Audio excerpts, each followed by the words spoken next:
I pledge allegiance to the flag of the United States of America and to the republic for which it stands, one nation under God, indivisible, with liberty and justice for all.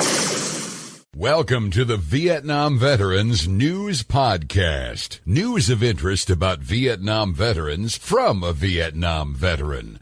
Now here's your host, Mac Payne.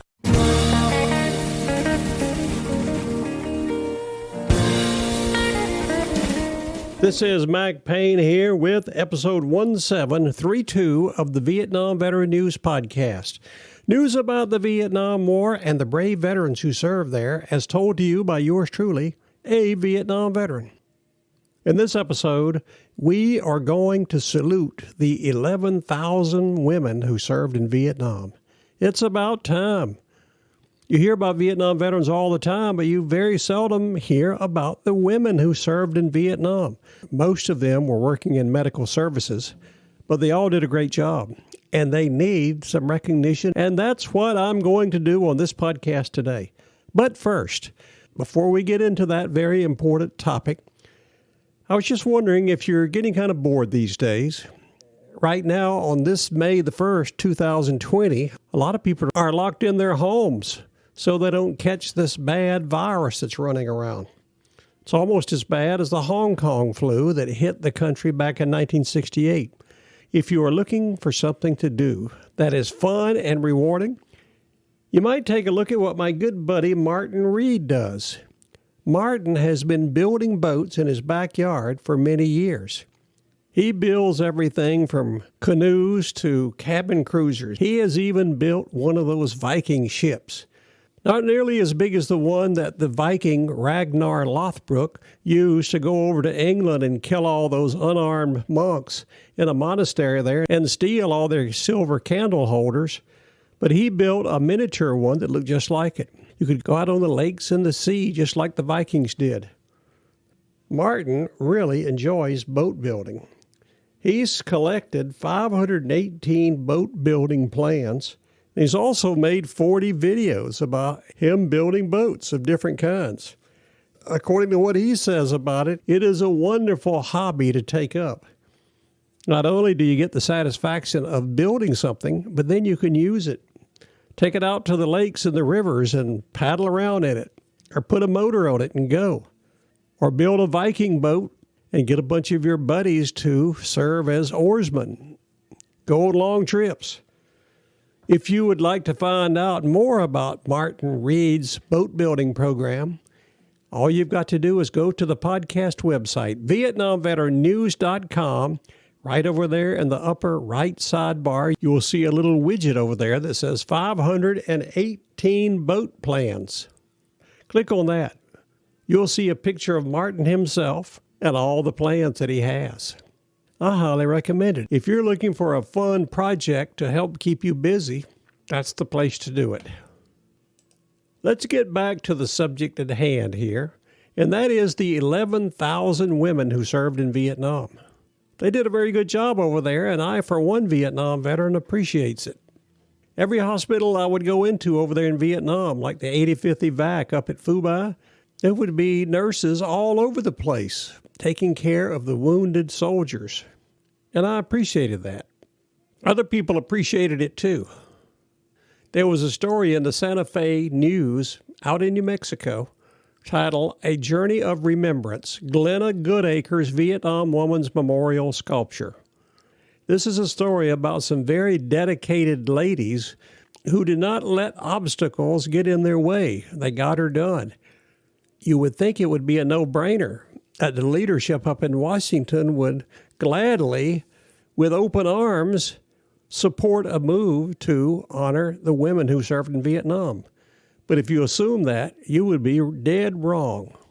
All you've got to do is ask Diane Carlson Evans, a former Army nurse who decided to set up something to recognize the contributions of the women Vietnam veterans, and she ran into all sorts of problems. This story will explain everything and probably help you to appreciate what this wonderful woman did to get this monument created to honor women's service in Vietnam. The story I'm going to share with you again is titled A Journey of Remembrance, Glenna Goodacre's Vietnam Women's Memorial Sculpture. The story was submitted by Denise Kuzel. She did a great job on the story. Shines the light on all aspects of the story from start to finish at all points in between. Let's take a look at this story about the Women Vietnam Veterans Memorial. Dateline, Santa Fe, New Mexico. Almost every aspect of the war in Vietnam tingled with opposition. A battle to convince the powers that be in Washington, D.C. that women deserve to be honored for their own work in that conflict was no exception. The idea was a simple one, something to honor the 11,000 American military women, nearly all volunteers who were stationed in Vietnam during the war and put their own lives on the line. But then nothing about the Vietnam conflict was simple. That idea turned into a 10-year crusade first waged by Diane Carlson Evans, a former captain in the Army Nurse Corps who was 21 when she was deployed to the war zone in August of 1968. I thought this would not be difficult. Who would be against these women and all that they sacrificed? I quickly found out differently. There was this huge pushback, vicious and mean-spirited, Evans said from her home in Helena, Montana. What followed was a journey of unexpected bureaucratic obstacles wrought with deep-seated sexism. But we didn't give up. In the end, those wounded soldiers who had survived proved to be there for their sisters in arms, joining their fight for honor. I cannot say how much I admire these women for breaking through the bureaucratic BS to get this monument created. It is not surprising at all that wounded soldiers who were taken care of by these women Vietnam veterans would join in their fight. Evans eventually reached out for help, forming the Vietnam Women's Memorial Foundation, whose membership was comprised of nurses like her. She called former Army Nurse Corps Captain Diane Carlson. Early in 1983, Diane asked if I would help her raise money to get a memorial placed on the National Mall in Washington, D.C., says Carson, who now lives near El Dorado. After a decade of bickering with authorities, Congress passed such a bill and President Jimmy Carter signed legislation in 1980. The foundation quickly put their plan into action. This is where Santa Fe sculptor Glenna Goodacre stepped in. The committee chose her work to put their idea into reality.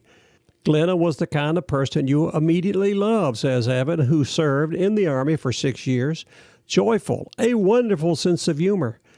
2 weeks after being selected, Goodacre flew to Washington to meet with the Washington Fine Arts Committee.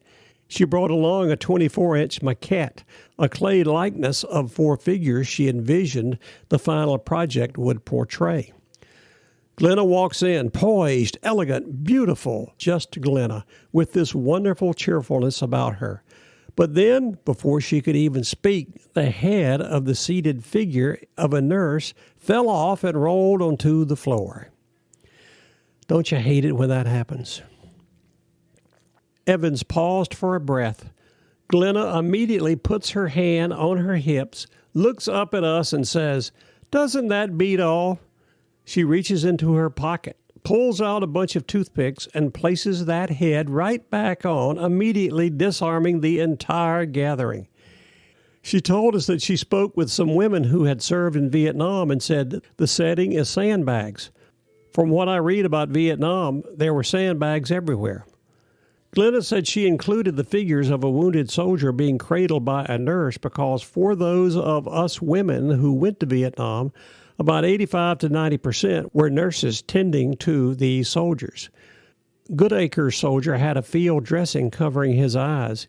He had no insignia. He is anonymous. He is everyone's son, Evans explains. A third figure is a woman of color. In fact, all women who served were black, white, Asian, Hispanic.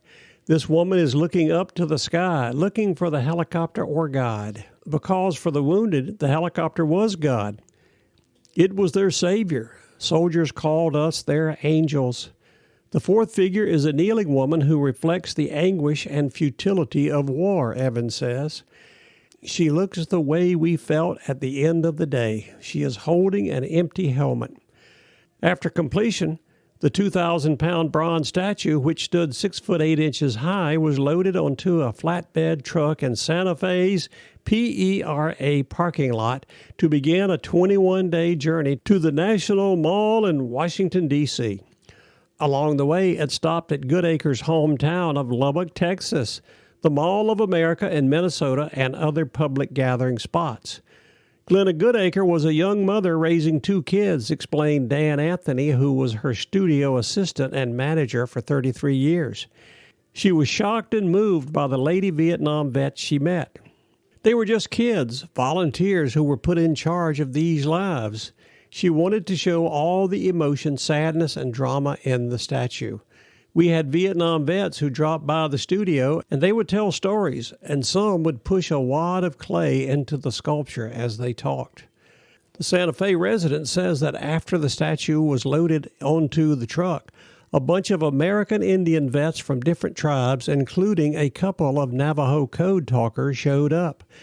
A number headed out on the trail, eventually walking from Santa Fe to Washington, D.C. They were there when the statue was dedicated on the National Mall on November the 11th, 1963. Jane Carson had the honor of traveling with the statue to the cities along the way from St. Louis to Arlington, Virginia. It was so moving to meet with people who came by the hundreds to view the statue at various stops along the route. A young man in a wheelchair who had lost both legs from an explosion of a bouncing Betty mine said he came to see the statue to thank the nurses who had saved him. A woman came up to me and shyly asked who the statue honored. She said she served in Germany from 1968 to 1972. I assured her the memorial was to honor women veterans who had served anywhere in the world during the Vietnam War, Carson says. Tears came to her eyes and she hugged me. Thank you for doing this for all of us. Armed with the stipend from Santa Fe writer and philanthropist Sally Bingham, this reporter went with the statue from Santa Fe to a number of destinations along the way. One night in New York City's Bryant Park, shadows of men and women approached the 1-ton statue still loaded on the truck. Some tenuously held on 2 shopping carts stuffed with their belongings, while silently reaching up toward the statue to stroke it. A book written by Evans, Healing Wounds, a Vietnam War combat nurse's 10-year fight to win women a place of honor in Washington, D.C., is scheduled to be released by Permuted Press on Memorial Day and will be available in area bookstores from Amazon. It's a memoir of my service in Vietnam and how proud I was with the women I served with, Evans said. I am just so sorry that Glenna Goodacre will not be here to read it since she is one of the heroes of the book. Goodacre died on April 17, 2020, at her Santa Fe home following a long illness.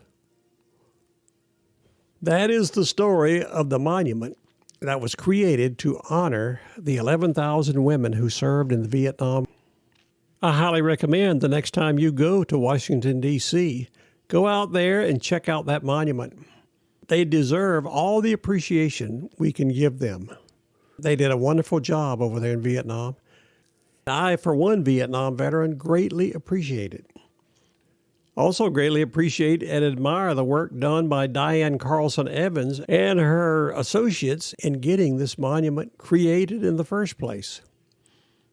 Dealing with bureaucracies can be very frustrating, but they did it anyway and they succeeded. They did a great thing along with all the women who served in Vietnam. That's my opinion, and I'm sticking to it. This is Mac Payne closing out episode 1732 of the Vietnam Veteran News Podcast. Thank you so much for coming to listen to these stories. You are cordially invited to return again soon and often to listen to more coming your way on this podcast, the Vietnam Veteran News.